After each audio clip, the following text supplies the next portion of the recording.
Hey everyone, welcome back to my channel. I'm of course Rini. This is the Enchanted Planner, and today I got 10 ways that I'm going to share with you on ways that you can maximize your sticker books.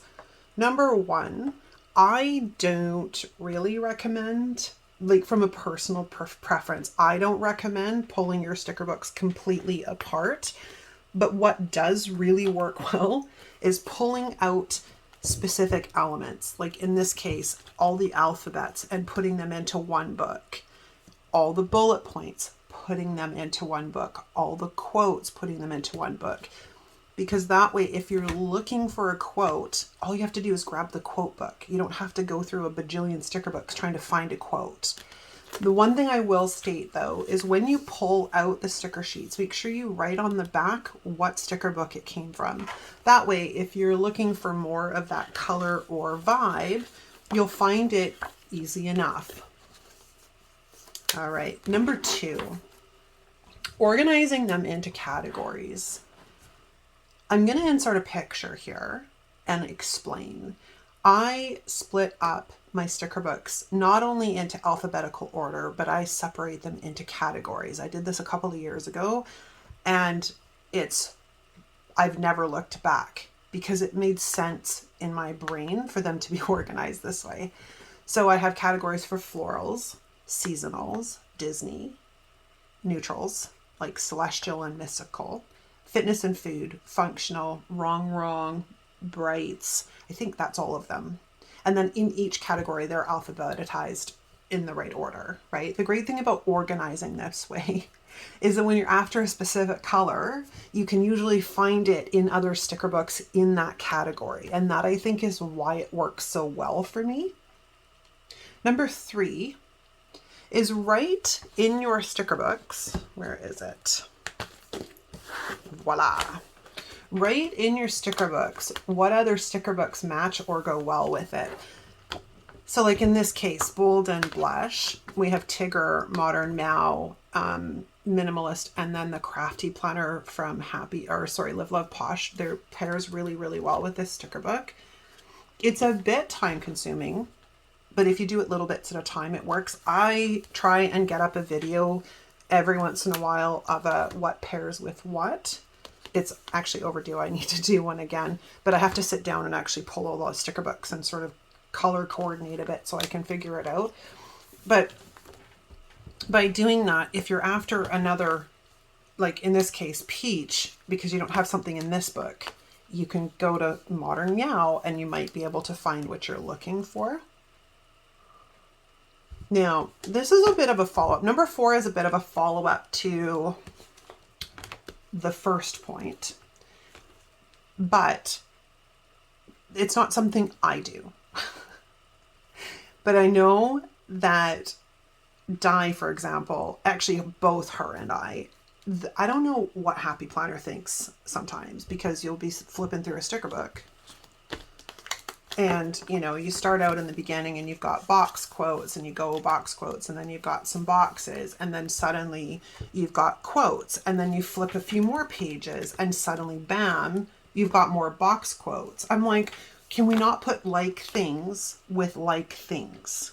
Put all the decor together, all of the functional stuff together, all of the decorative boxes together. Like that.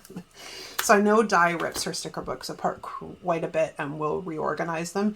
I don't find that as necessary because I tend to pull out similar, like specific elements and put them into other sticker books. But it does drive me crazy that I have to flip multiple times to find stuff sometimes.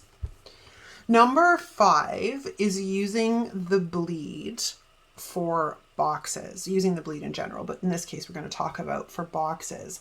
I have only had to do this once because I always seem to have an abundance of boxes. And I think why that is because when I started planning in 2020, this was a recent release and I bought it in spades. I think I have 7 or 8 copies of colorful boxes.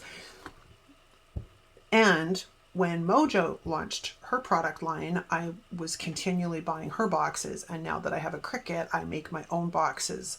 So I've never really had to use the bleed. I think I've done it once in my entire planning life, because I always seem to have tons of them.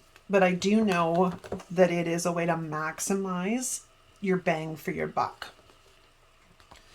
Number 6 is, I do this all the time. And do you think I can find a spread or have a spread come to mind that I can share with you that demonstrates this? Oh, no, we can't do that. So I've gone back in time here and I've pulled out this as an example, because this would be something that I probably would have done this in, is cutting up your stickers to maximize them.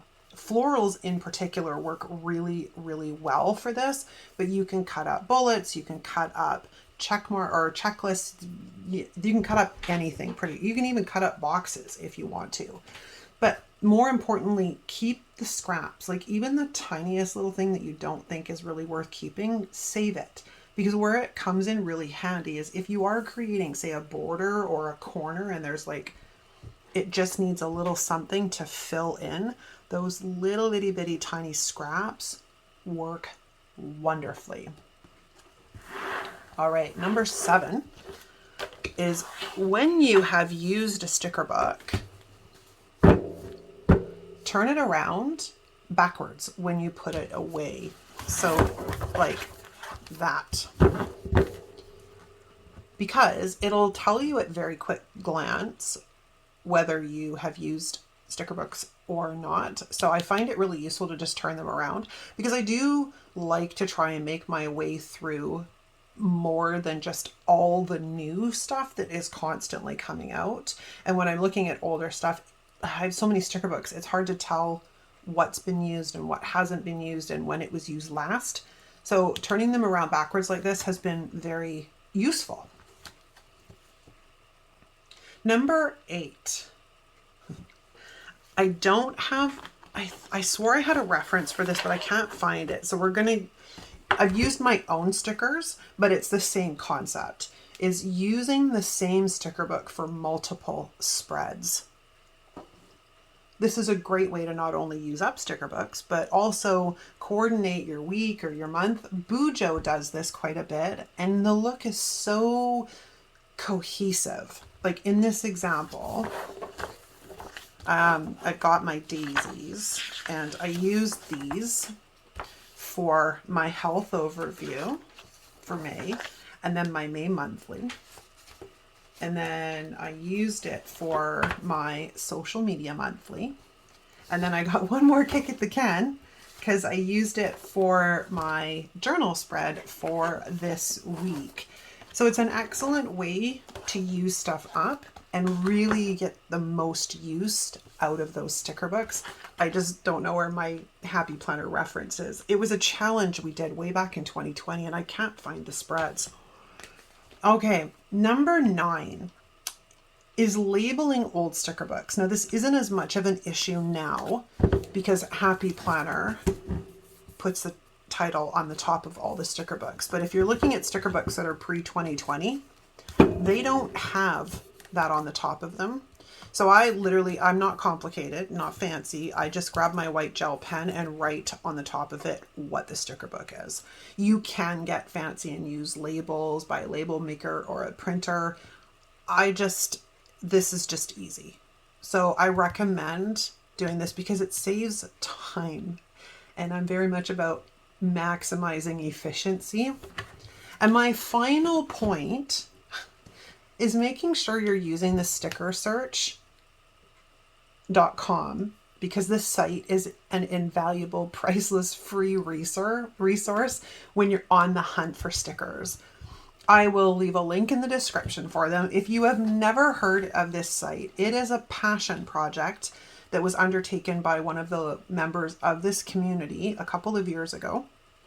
And she created a website where it is searchable, and you can type in the search bar pink quote or something specific, and it will scroll through what information she has on the site, and it will bring up and spit out a bunch of sticker books that particular sticker actually is in, or a variation of it is in. And it saved my bacon on more than one occasion, because like I have, 400 or some sticker books ish, And when I'm on the hunt for something, I don't want to spend hours looking through. I just hit the sticker search, type it in. It's not perfect, but it is dang close. And while you're over there, make sure you follow her on social media, because, you know, give her some love. But it's a passion project, and it's a completely free resource, but it's completely invaluable. And that's a wrap, you guys. So there's 10 tips that I've got for maximizing the use of your sticker books, your time, and your energy. I hope you enjoyed this video. If you did, give it a thumbs up. If you're not subscribed, hit the subscribe button on your way out. Thanks so much for hanging out with me, and I will see you next time.